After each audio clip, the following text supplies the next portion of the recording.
We've got some injury news to report for your San Francisco 49ers. Defensive tackle Javon Kinlaw and another defensive tackle we have not seen yet, rookie Kalia Davis, both practice window opening. Could they be on the field for the 49ers very soon? And what about John Lynch for Executive of the Year? Coming up on today's episode of Locked On 49ers. You are Locked On 49ers, your daily San Francisco 49ers podcast, part of the Locked On Podcast Network. Your team every day.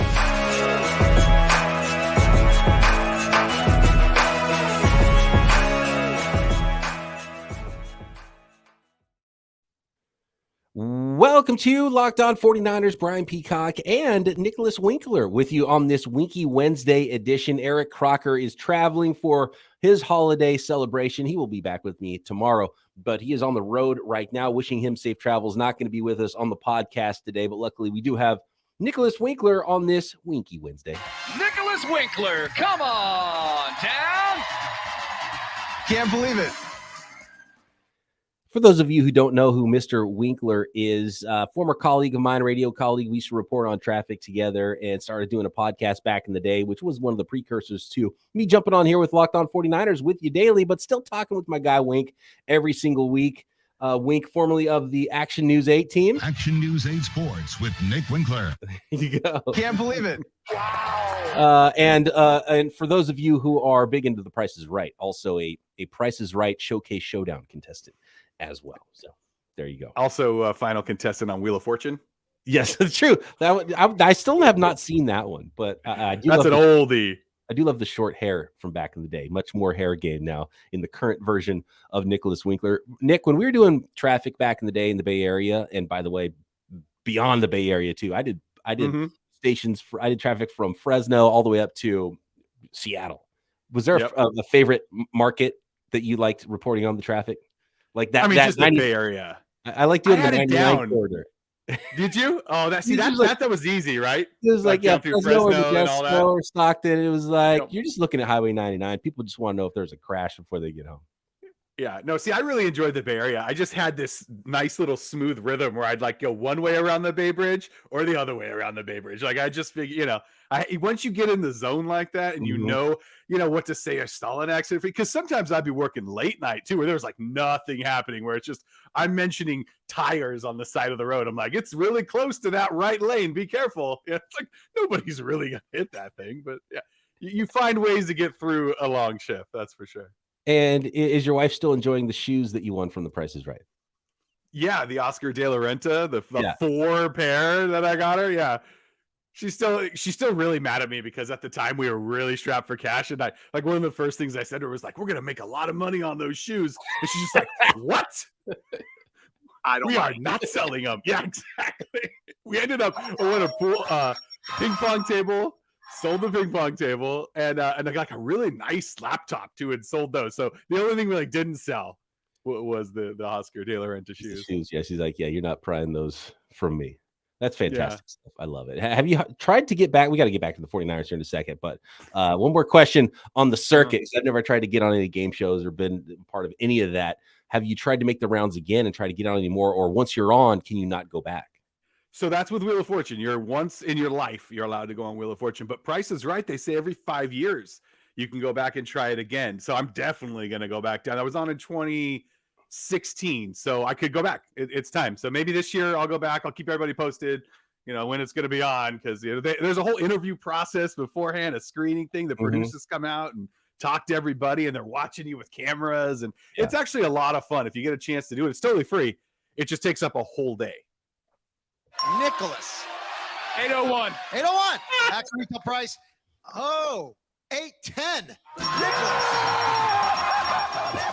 I love it. Fantastic stuff. That was probably what some of the 49ers fans' reactions here in the news today, that the practice window is opening for a couple of defensive tackles for the Niners, Javon Kinlaw and Kalia Davis, who we still have not seen. Kalia Davis is an interesting player coming out of college, who was like a bulked up linebacker, and he's like, one of those guys really stubby, build. He's really wide, but not very tall. Wore like number 22, I think it was. He just kept his number all the way down to defensive tackle. But obviously, being a former linebacker, he's an athletic guy. So, and he spent the whole year on that NFI list, I believe it is, which is the non-football, which means, he did get injured playing football, but it was on a previous team, not with the San Francisco 49ers. So he's on the NFI list. His practice window has opened. We'll see what it looks like for him to get on the field potentially for the 49ers, or if he ends up not making it at all.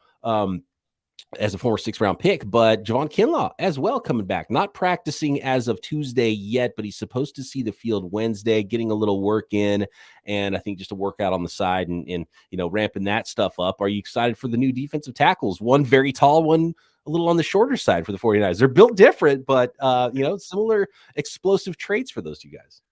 Yeah, I mean, you just can't have enough depth on the defensive line, right? And it's one of the heartbeats of this 49er squad is that front four, and they cycle them throughout the game. So of course a guy like Kinlaw, you've seen little flashes of it, right? And you're like, oh, he's hurt again. Oh, here we go. Oh, hurt again. And with Davis, it's like, I don't know. He could be amazing. He could be that huge run stuffer in the middle that they're looking for, that the 49ers can always use to really bolster this defensive line, which right now is probably already at the top of the NFL. And now you're going to bring in a couple more guys that are fresh and haven't played all season. Like, yeah, line them up. Let's go. Yeah, hoping Kalia Davis can be like another Kevin Givens, basically, who's a really pleasant surprise as an undrafted guy. And Kalia Davis, later round pick, 6th-round pick. Some people liked him a lot more than that.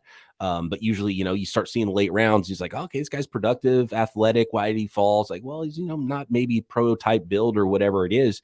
So exciting to see the depth. And yeah, that depth is important on the 49ers defensive line because their team is built around that defensive line. So getting some reinforcements there. And we've seen flashes of Javon Kinlaw.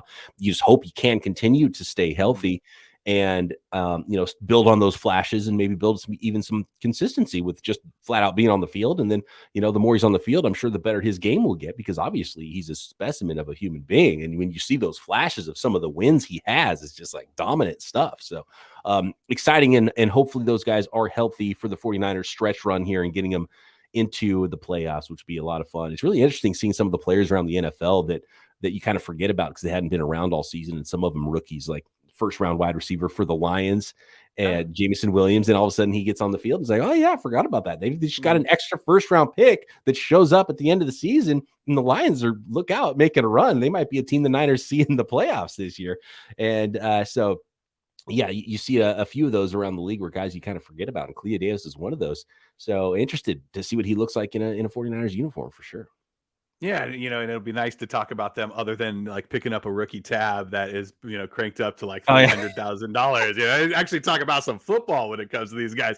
It's when you look at the interview too from him, he's like, when you look at it, it's 300,000. It's crazy. If they had made it a little more realistic, yes, maybe I would have panicked a little bit. Also, and you and I have both worked in the industry before, and I was looking at that tab, and the first thing I saw was like an Instagram video of it, and it just flashed really quick through the ticket and then down to the bottom 300,000, and I was like, "There's not enough on there." Like, what did you get? There wasn't like this huge thing of like all these bottles of high end stuff, because the drinks is on top of it. What, if you got to dinner with 20 people, it's still not gonna be $300,000. But if you're buying bottles and bottles of the most expensive stuff, then maybe it could start to get there, right? I didn't see any Cristal on there, whatever the hell it was. And so then I saw a better picture of it, and I was like, it's a $7,000 tab. How does that, there's some nice steaks on there and stuff, but 300,000, the waitress, I guess, threw a little, a room fee on there. And so he's like, okay, something's up, but I love the prank. It's a great prank because you hear about because some of these guys are savage, and some of them it's like not cool at all. Where they right, it's like it's a hazing thing, right? And it happened to them, and they're like, oh, I can't wait to do this to another rookie, and they just go off and they order stuff they don't even want, and they're just being dicks about it. I was like, well, that's not cool, that's not fun or funny. I think this is way more funny. You have a good time, and then give them the prank of a ticket that's not real, and then like, here's the real bill, have fun. And it's like, yeah, whatever. A few grand for these guys is like us going out and dropping $100 a piece on dinner or something. Yeah, and Armstead even said like a few of the vets threw down some cash too, as like, hey guys, we were just kidding, like, yeah, you're still going to pick up the bulk of this thing because I did, when I was a rookie. But at the same time, like, they know how much these guys are making, right? They know that they don't have a ton of cash. I mean, obviously one more than the other, right? You're talking about Davis, who probably doesn't make quite as much as some of the other guys. Drake Jackson, I think, well, he's a second round pick, so he's going to be making a lot more. Yeah, and even second round picks, like the money drops off significantly at the end of the first round through day 2. So, yeah, for sure. Even the second rounders aren't making a ton of money, but no, good prank. Well played, guys. Good job, Eric Armstead too. Yeah, I saw his explanation. He's like, I threw in $1,000, somebody else threw in $1,000. It's $400, $4,500, whatever. Like, it's a lot of money, but it's that's more like it. So kudos to Eric Armstead. That's why he's what is it? Citizen of the Year, Man of the Year award contestant every single year. Yeah, good dude. So, man, Armstead's was good out there too. Real quick, I don't want to gloss over the Armstead stuff too much too, but it's nice to have him back in the lineup. You just see him out there wreaking havoc as he's always done. He's one of those underrated players for the 49ers that, he got the big contract and he's not putting up the sack numbers, so he doesn't get the glory, but he does so much work in the trenches. You think about what the 49ers defense was when it was all banged up and the Kansas City Chiefs put up 44 points on them. And look, the Kansas City Chiefs are good and they can put up a lot of points on a lot of people. But you think about what the defense is, and if the 49ers play the Kansas City Chiefs again, you think about what that defense could look like next week with Armstead in the middle and a healthier Bosa and healthy, a lot of guys healthier, Jimmy Ward back, and Kalia Davis potentially in there with Kinlaw in the middle as well, and so many more healthy players. Abelcom, it's just a completely different story there. So the depth is really important, and the depth on the whole 49ers team is looking really good right now, which leads me to the next thing I'd like to talk about a little bit, Nick, is there's been a lot of chatter about, for good reason, Kyle Shanahan, being in the Coach of the Year conversation. What about John Lynch for Executive of the Year next? Today's episode of Locked On 49ers is brought to you by Ultimate Football GM. Pretty geeked out about this. Our new sponsor, our new partner, the mobile game Ultimate Football GM. And I know a lot of listeners out there are also gamers, so why not game a little football, right? And this is a simulation that is all about being a GM. Speaking of John Lynch, put your John Lynch hat on with Ultimate Football GM. Managing your football franchise, your dream can come true if that is what the type of thing that you are into. Manage every strategic aspect of your team. Play through the season and lead your team to glory. You're responsible for hiring the right coaches and coordinators, trading players, of course, making draft picks, navigating your franchise through free agency, the draft, all the ups and downs of a season, get naming rights for your stadium if you want to. All this in a challenging and realistic game world. Ultimate Football GM, completely free and playable offline. Play on the go as you want and when you want to. Locked On 49ers listeners can get a 100% free boost to their franchise when using promo code Locked On in the game store. That's Locked On, all caps, one word, in the Ultimate Football GM game store to get that 100% free boost to help make your franchise a little bit better. See if it can compete with the franchise I'm putting together, already starting to turn the corner in year 2. Download the game. Just visit ultimate-gm.com or look it up on the app. That's Ultimate Football GM, ultimate-gm.com. Ultimate Football GM. Start your dynasty today. This episode brought to you in part by Audible. Audible is releasing a new slate of football podcasts we're sure you're going to love. That's why you'll be able to find an episode of The League available as a bonus episode on Locked On NFL. Narrated by Super Bowl champion and legendary smack talker Richard Sherman and former San Francisco 49er, along with sports broadcaster and rising star Taylor Rooks. The League is an 8-part docuseries about the most bizarre, inspirational, and unlikely stories connected to America's favorite sport, which is pro football. You don't want to miss this one. Untold stories spanning from the 1940s all the way through present times. And our bonus episode is called The Way of the Cowboy, and is an incredible story of the 1977 Dallas Cowboys. Brought in Bruce Lee's protege to teach their defense martial arts, ushering in a new approach to the way the league is trained. Head over to Locked On NFL right now for a bonus episode of The League, or catch the full series wherever you get your podcasts. Available now. Audible. Get in the game.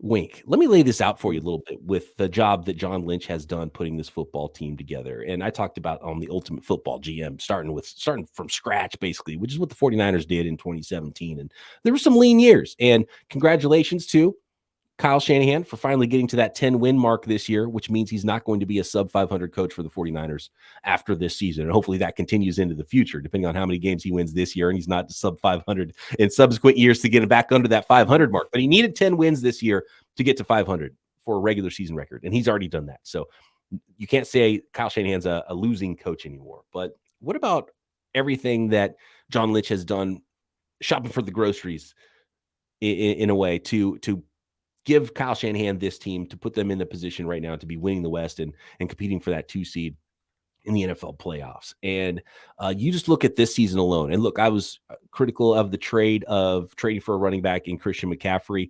But look, that's future seasons. For this season right now, that's an aggressive move to make your team better. And he's looking like he's going to, I'm not even going to say it about making it through the regular season. Well, this is a regular season award. This isn't a 2024 award. You're talking about, putting the best team you can together right now. And all the weapons the 49ers have, all those late round picks. We're going to see what Kalia Davis looks like as a 6th rounder. And you've got Deebo Samuel and Fred Warner and George Kittle and Talanoa Hufanga and all these players that were brought in that weren't like first round picks or weren't big money free agents or anything like that. So the team that John Lynch has put together, how come we're not hearing more talk about John Lynch for Executive of the Year? Wink. It's a good question. I mean, you didn't mention Jordan Mason, an unrestricted free agent that they brought in too. I mean, the list goes on and on with what this front office has done. And I don't know why we're not hearing a lot about it. When you watch the games or, you listen to talk radio and stuff like that, you hear a lot of praise for Kyle Shanahan. Kyle Shanahan this, Kyle Shanahan that. And yeah, well deserved. He's gotten a lot of these guys ready, right? Brock Purdy, 7th rounder, going to take you to the Super Bowl. Mr. Irrelevant. How about that? The best ever Mr. Irrelevant already, if he doesn't throw another pass in the NFL with what he's done. So, it's crazy, this team that he's put together, and been aggressive on the trade market a couple times, bringing, a franchise left tackle to the team. Now Christian McCaffrey, who's done so much and been really impactful for the 49ers in a short time. So, yeah, and this is a front office that has drafted basically the best linebacking trio in the NFL. These guys know what they're doing. And what's crazy is that back in 2017, when Kyle Shanahan took over, they brought John Lynch out of the booth. And they're like, they're crazy. What are they doing? This guy he's never been a GM before. He doesn't know how to evaluate talent. I'll never forget the day that was announced. Yeah. We were all thinking it, right? Like, what? No, not that John Lynch. Yeah, I was diving in. I was like, oh, that's weird. I never heard of this executive John Lynch guy. That's obviously not the broadcaster, former player. There's a different guy. And I went researching. I was like, John Lynch. I don't remember any assistant GMs in the league or head scouts anywhere called John Lynch. I was like, no, it's that guy. It's really him. Yeah, and he's done a great job. I mean, he's been fantastic. They've had some misses. Everybody has misses. They missed a little bit early on, and maybe it set them back a little bit. But at the same time, what they've done in 6 years now, it's incredible. They've been to a Super Bowl. They've been to another NFC Championship game. When they took over this franchise, we were a laughing stock. Nobody should ever forget that and take these guys for granted. If you're a 49ers fan, don't forget your past, or you're doomed to repeat it. These guys turned this thing around. They brought in their guys and they built it from the interior out, and it's been fantastic. And you mentioned all the weapons they have on offense right now, and most of those were drafted. Christian McCaffrey wasn't, but like you said, they kind of mortgaged their future a little bit for that, but it's paid off huge so far for them coming in, and he's looked amazing. He looks like he's worth every penny. And, of course, we talked about this, I think last week, maybe the week before, that still remains to be seen, if he's actually worth all those picks. But just the fact that they made the move is amazing. Yeah. Like Les Snead, the Rams GM, he's not winning Executive of the Year this year. Right. But last year he put together a Super Bowl team, right? And so that's, yeah. Well, it's just crazy because as a 49er fan for the longest time, you never saw any kind of moves like this. Even when they traded back from 2 to 3, it was ooh, big move. And then they give up all these for Lance, and that was a super exciting move. And obviously that doesn't look great right now, but it was still exciting, right? And it's still, a lot of people are like, that's a brilliant move. Savvy. Wow, look at them really going for it, right? And here we are, a year later, a year and a half later, And this team is just it's incredible how far they've come under John Lynch. I'm with you. I think he should be in the discussion. And if he's not, then who should be talking about this? It's not the people that currently are. If John Lynch isn't in that conversation, he's got to be in the conversation, and especially when you consider, because of course they've had their misses, but when you look at what some of the misses were, and especially with when you start your regime whiffing on 2 first rounders, right? Tough, and that's tough. But that was big lessons learned too. Like the Dante Pettis pick, I would say was a big one. The Reuben Foster one, and kind of learning, okay, well, what we liked the tape, but what's more important is the person too, and the character, and being, fitting in with the culture of what we want. And then you start looking at all the hits and all the guys they've hit later, Dre Greenlaw and George Kittle and Talanoa Hufanga and Brock Purdy. And there's a consistency in how those guys are wired as human beings, as players. And I think that's one thing that they've done a really good job of, and they missed early. And I think that's even made them focus more on that kind of thing. When you draft a Reuben Foster and you're like, we could fix a guy or whatever, and you're kind of naive about it. And I would say that Kyle Shanahan and John Lynch were extremely naive when they started this, because they'd never had either one of their positions before. But they've also overpaid everybody, right? Just to get people in. Right. Just to we need our scheme, so let's sign everybody who we've already worked with before for too much money, right? And it seemed like they were getting fleeced left and right. And it's like, even though it didn't something right?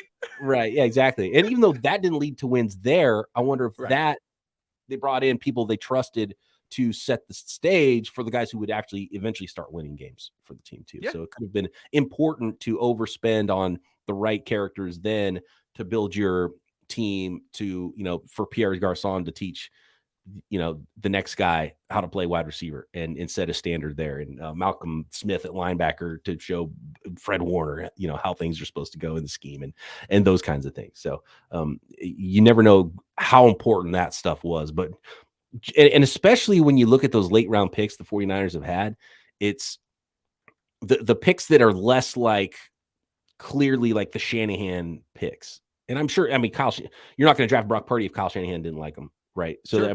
It's not like Kyle Shanahan doesn't have a say in a lot of these things, but that's really where the scouts start to make their money, and where the scouting staff and the front office really earns their stripes is that day 3 area and undrafted free agents. And the 49ers have done so well there. And Nick Bosa obviously is great. That's they didn't screw it up. Everyone, I think every team in the league would have also made that pick, but at least the Niners didn't screw that up and go take somebody else. So they still got it right. Yeah, they could have messed it up. So anyway, John Lynch, executive of the year, especially if the 49ers continue to finish this regular season strong with the story of losing both of your starting quarterbacks, your first starter, then your second starter, and how that was navigated, getting Jimmy Garoppolo to come back, not settling for a weird trade, not cutting him, which was everyone kind of wanted that to be done with. And the Niners, he's competitive. John Lynch is still that competitive guy, just in a new realm. And I think one of the things that John Lynch is probably underrated is, I bet when John Lynch calls, you're quicker to pick up the phone than if, Ryan Poles, not to say anything about Ryan Poles, but the new GM of the Bears. If I had 2 phones ringing, one said John Lynch, one said Ryan Poles, I'd probably see what John Lynch is wanting to talk about first, maybe. He's got that cachet, I think, as a guy that probably helps some conversations go along, some trades go along. And he's been really competitive in those trades. He wants to win trades. He's if someone's calling him and he wants to trade down, he wants to get the ultimate value for that in that trade down. And he's not been shy about trading up to get Kyle's guys too, good and bad. Yeah, if you're just talking about this year in general, I think that just the Jimmy Garoppolo, the handling of that whole situation, I think puts him in the conversation, because that was brilliant. Like you said, everybody was waiting for them to cut him. Seattle, was just standing around like, we're going to have Jimmy starting for us as soon as they come. Nope. They just handled that brilliantly. Mm-hmm. It's like when he was a safety back in the day. Maybe somebody else misses an assignment and the play didn't turn out as you expected, but you still went and made a play. And that's kind of what it was like for the 49ers with Jimmy Garoppolo, because it was not expected to end up the way that it did, but it turned out as good as it could have. Mm-hmm.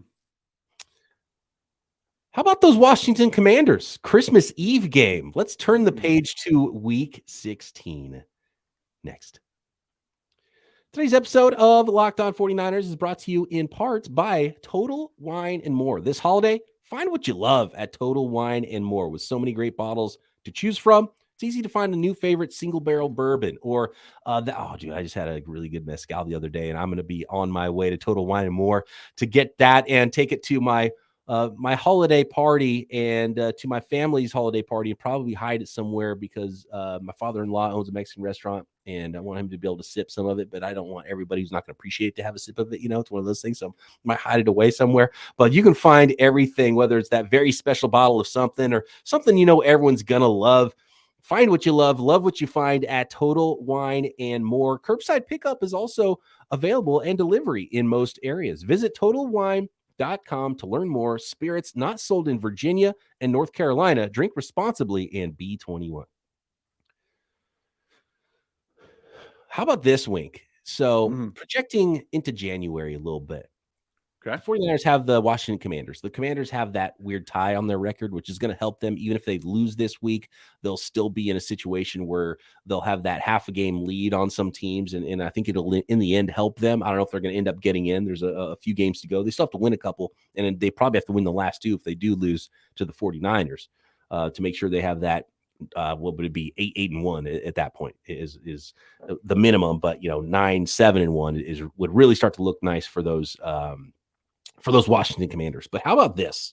With the latest about Jalen Hurts' injury, and it doesn't seem like it's too serious, but what if it turns out to be serious? Like Jimmy's had the same injury last year. Jimmy Garoppolo had a sprained shoulder, right? And it turned out he needed surgery. He wasn't exactly throwing the ball great at the end of the year and into the playoffs. What if it's worse than we thought? What if the final four teams left in the NFC are quarterbacked by Gardner Minshew, Brock Purdy, Desmond Ridder, and the Falcons get in, two rookie quarterbacks, and Taylor Heineke, right? Well, you got Hall of Famers, Aaron Rodgers, and Tom Brady sitting at home. Yeah, I like it. I mean, that's the NFL, though, right? You never actually know what's going to happen. You can sit here all day and predict for hours and hours and hours of how you think things are going to end. Who are going to be the starting 7 quarterbacks for the NFC, playoff teams? You would never in a million years come up with a list like that, but it could be. And Jared Goff you throw in there, too. No one's picking that for the season. Crazy. At least he started the season as the starter. Yeah, that's a good point.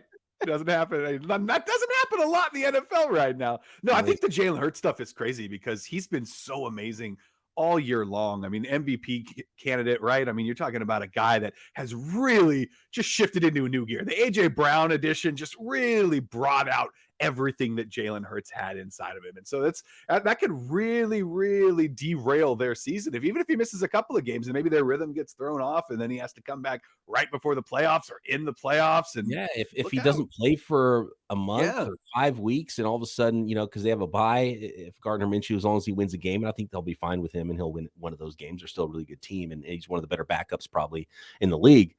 But you don't want him starting your playoff games probably with the way that, and Jalen Hurts has been an MVP of the league this year. I think he might not win the award now with the injury. If he's not able to play, he still might. I don't know, but I think he would have won the award if it was voted on today.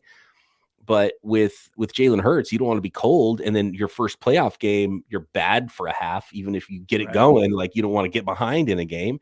So yeah, that's a big deal for the playoffs this year. And plus, he doesn't have a great playoff record, right? Didn't he really blow it last year? Yeah, but he was so much better this year. Didn't have A.J. Brown either, so I think I would give him. But that's got to be kind of looming, right? Especially if he's missing a couple of weeks and then he comes in. Maybe he starts the last week and then early. Yeah, I don't know. That just totally seems like really bad news for the Eagles.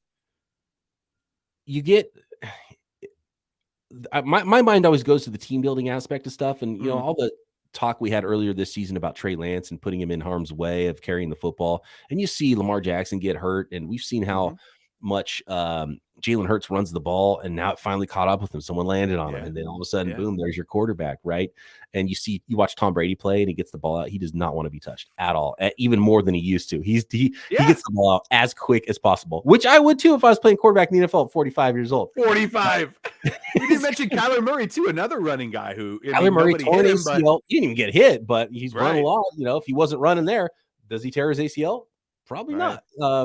And Jimmy Garoppolo, when he got hurt with his ACL, even this injury this year, he tore his ACL trying to scramble a couple of years ago, right? And Justin Fields, has been so much of he's been their entire offense running and throwing. Yeah. He guys taking Got so a many shoulder hits thing now, too. kind of getting up slowly. It's like, geez, you can't put your body in that much harm's way. I get running the ball if you're a good runner, but man, it's just too much. And then you start to see all these quarterbacks like, I don't think you want to build your team. Ideally, like you want to utilize, if you get one of those guys, you want to be able to utilize them to their fullest and help your team win football games. But I just don't think that that's the way you want to build your team around running that much, especially when your quarterback can throw. And that's what Jalen Hurts has gotten so good at this year. Yeah. He keeps getting better and better at it. Guys like Josh Allen, he was banged up just a little bit earlier this year. And I know he's 6'5", 240, but if I'm the Bills, like my offseason plan is, okay, no more of that crap. No more Josh Allen taking those hits. Like our plan should be mostly, if your quarterback is a good passer, to not get him hit. Let the natural flow of the game, get down, slide, get out of bounds. Don't get your quarterback hit and hurt. Yeah, it just doesn't seem like a formula for long-term success, right? Because even with you mentioned Josh Allen, like he hurt his throwing elbow. Like that's not a good thing at all. And then he comes back the next week and he's running it again. It's like save him from himself. That's just it. Like, isn't that what got these guys to where they are, right? Is that just like throw caution to the wind? Like, I'm going to go get that first down. I'm going to do whatever it takes to win. And it got them to this point. And now you want to be like, whoa. That's enough of that. Like, I don't know if they have it in them to pump the brakes themselves, and you can't fully stop a quarterback from running, because as soon as that play breaks down, it's like every time that Brock Purdy has run the football, I'm holding my breath. Like, oh no, like it's terrifying. And he got hurt. I know. He got hurt and he got hit a couple weeks ago. I was like, of course. and I keep thinking like Javon Kinlaw now, because I think we talked about this maybe a little bit last Wednesday. It's like, oh, cool. Javon Kinlaw is back, so of course he's going to be healthy the rest of the season. It's like, of course. Are we sure on that? Yeah. And like, it was like, are we sure we're not going to go to quarterback 4, 5, and 6 before this thing's over either? Christian McCaffrey might be playing quarterback in the Super Bowl at this point. You know what I mean? It's it's crazy. So hurt players or hit players or hurt players. And you probably don't want to get your quarterback hit that much, but if it helps you win football games, it's hard to say no. So just really interesting to see how many quarterback injuries. There's been as many quarterback injuries as running back injuries this year almost. Yeah, it's wild, and they get a whole lot more money to stand in that pocket and take those hits. But they're also being protected like crazy too. I mean, that Nick Bosa roughing the passer call is like the worst call I've ever seen.